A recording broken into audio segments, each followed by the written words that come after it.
Hello everyone, तो next question discuss करते हैं।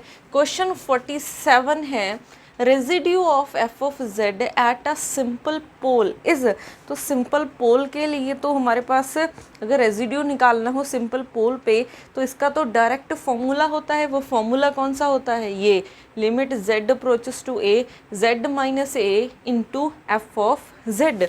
तो यहाँ से ये वाला ऑप्शन क्या हो जाएगा? करेक्ट हो जाएगा।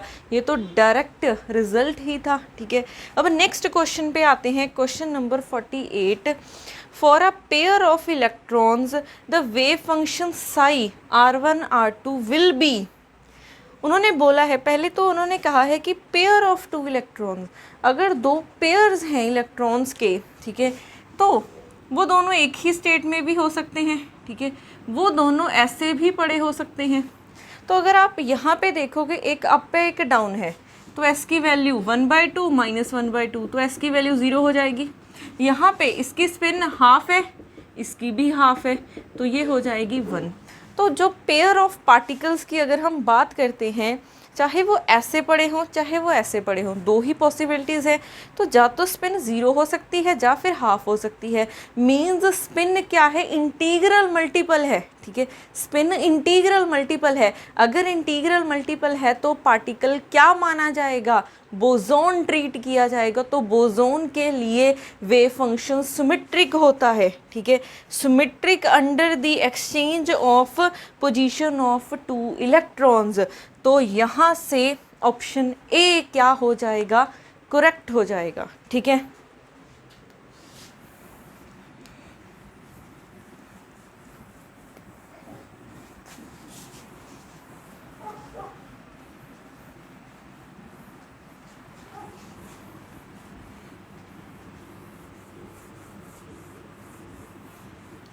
नेक्स्ट क्वेश्चन आएगा क्वेश्चन 49।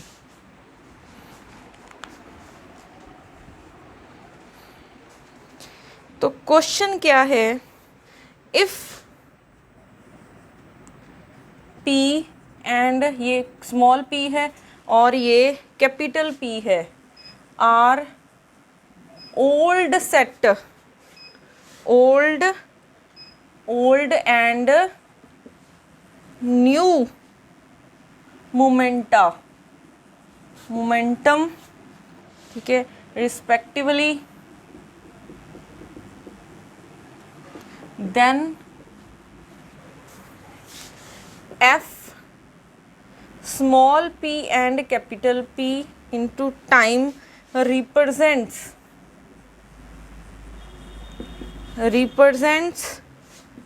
generating function।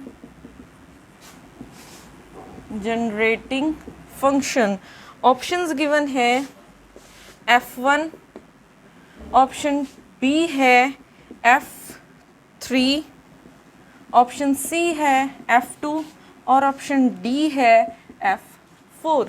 एक और क्वेश्चन लिख लेते हैं, क्वेश्चन नंबर 50। ये है if the equation of trajectory of the particle in plane polar coordinates is given by r is equal to 2a cos of theta, where 2a is the diameter of the circle. In this case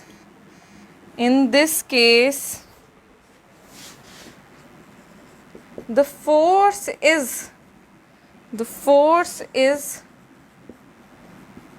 proportional to the distance from origin as option A है 1/r⁵, option B है 1/r⁵7, option C है 1/r⁹ और option D है 1/r⁻11।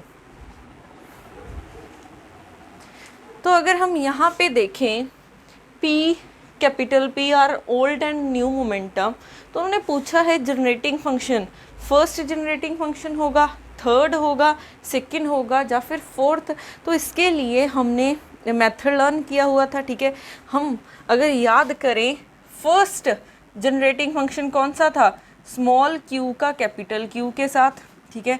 F2 क्या था, small q का capital P के साथ, फिर F3 क्या था, स्मॉल p का कैपिटल Q के साथ, और F4 था स्मॉल p का कैपिटल P के साथ। तो यही गिवन है स्मॉल p का कैपिटल P के साथ, तो ये है फोर्थ जनरेटिंग फंक्शन। तो यहाँ से ऑप्शन डी क्या हो जाएगी, करेक्ट हो जाएगी। अब उसके बाद नेक्स्ट क्वेश्चन देखते हैं। If the equation of a trajectory of a particle in a plane polar coordinates is given by r is equal to 2a cos theta where 2a is the diameter of a circle. In this case, the force is proportional to distance from the origin. तो जब भी आपको ये equation given हो, ठीक है, और आपसे पूछा जाए कि फोर्स r के साथ कैसे वेरी कर रही है, फोर्स r के साथ कैसे वेरी करती है, तो इसके लिए हमने फॉर्मूला एक ट्रिक सीखी थी क्लासिकल मैकेनिक्स में। वो ट्रिक क्या थी, force is inversely proportional to r⁻²n+3, ठीक है। Force is inversely proportional to r⁻²n+3। अब यहाँ पे n क्या है, n ये है r⁻n किसके इक्वल है, a⁻n cos of n theta. अब हमें गिवन क्या है, r is equal to 2a cos of theta. अगर आपको इक्वेशन इस फॉर्म में गिवन है, ठीक है, तो हम फोर्स का r के साथ डायरेक्ट रिलेशन देख सकते हैं। तो ये इसी फॉर्म में गिवन है, यहाँ पे 1 है, यहाँ पे पावर 1 है, यहाँ पे भी 1 है, तो n की वैल्यू कंपेयर किया तो 1 आ गई। तो यहाँ से क्या आ जाएगा, force is directly proportional to 2 1 + 3, ये आ जाएगा r⁻2+3। तो फोर्स इज 2 + 3 5 आ जाएगा। तो r is inversely proportional to 5th power of r। तो यहाँ से ऑप्शन ए करेक्ट हो जाएगा, ठीक है। तो यहाँ पे देखो एक ट्रिक लगनी थी, जो मैंने आपको क्लासिकल मैकेनिक्स में बोला था कि इस पे डायरेक्ट क्वेश्चंस पूछ लिए जाते हैं, ठीक है।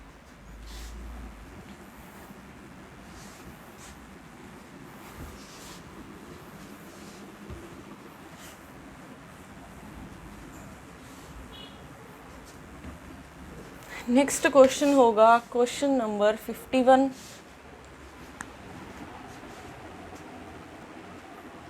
नेक्स्ट क्वेश्चन है शॉर्टेस्ट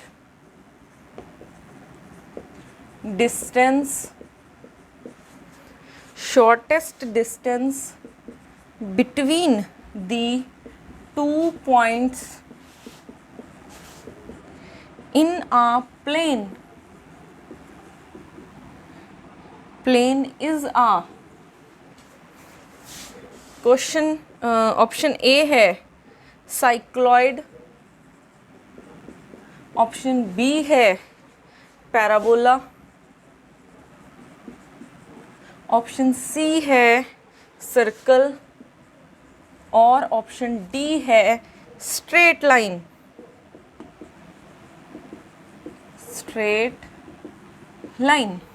नेक्स्ट क्वेश्चन भी लिख लेते हैं, क्वेश्चन नंबर 52।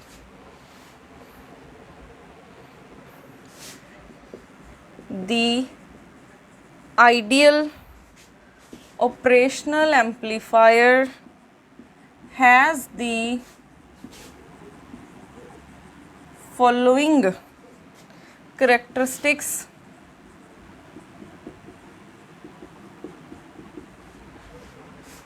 ऑप्शंस हैं, its input impedance is infinite, and therefore input current is 0। उसके बाद बी ऑप्शन है it's open loop voltage gain is 0। उसके बाद ऑप्शन सी है it's output impedance is infinite, therefore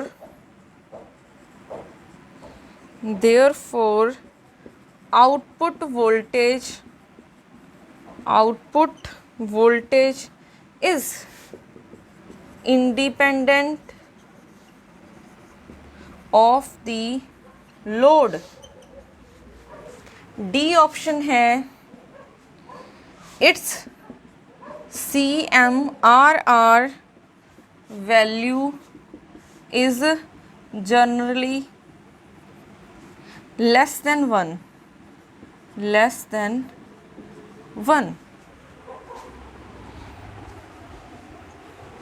तो अगर हम 51 क्वेश्चन की बात करें, shortest distance between the 2 points in a plane, अगर दो कोई पॉइंट्स हैं, अगर आपने उनके बीच में शॉर्टेस्ट डिस्टेंस देखना है तो वो हम कैसे ट्रैवल कर सकते हैं, स्ट्रेट लाइन से, ठीक है।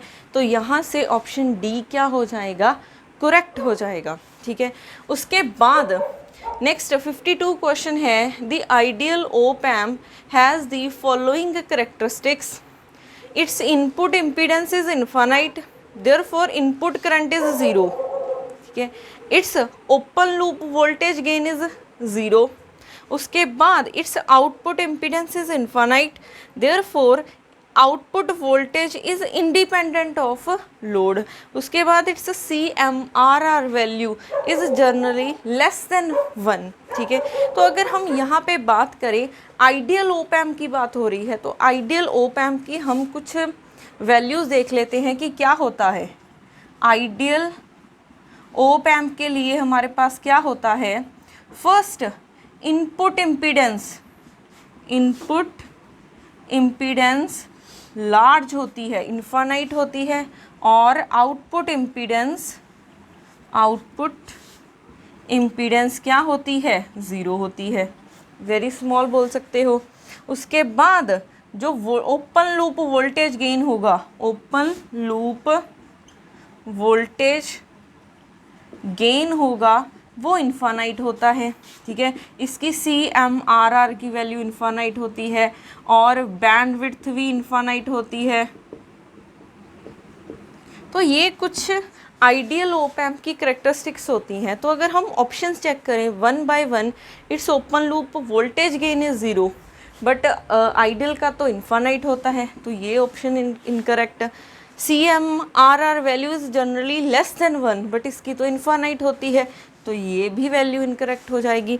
अगर हम यहाँ से देखें, it's output impedance is infinite, क्या ऑपरेशनल एम्पलीफायर की आउटपुट इम्पीडेंस इनफाइनाइट होती है, 0 होती है, तो ये भी इनकरेक्ट, ये बच जाएगा। इनपुट इम्पीडेंस इनफाइनाइट होती है, इसकी वजह से आउटपुट जो इसका इनपुट करंट होता है वो 0 होता है। कभी भी ऑपरेशनल एम्पलीफायर के बीच में से करंट नहीं जाता है, ठीक है, करंट यहाँ से पास नहीं करता है, यहाँ पे हमने एक फीडबैक सर्किट लगाया हो उसके थ्रू पास करता है, क्योंकि इसकी जो इनपुट इम्पीडेंस होती है वो बहुत लार्ज होती है, इसकी वजह से, ठीक है, करंट ऑपरेशनल एम्पलीफायर का 0 होता है, ठीक है, इनपुट करंट 0 होता है। तो यहाँ से ऑप्शन ए क्या हो जाएगा, करेक्ट हो जाएगा।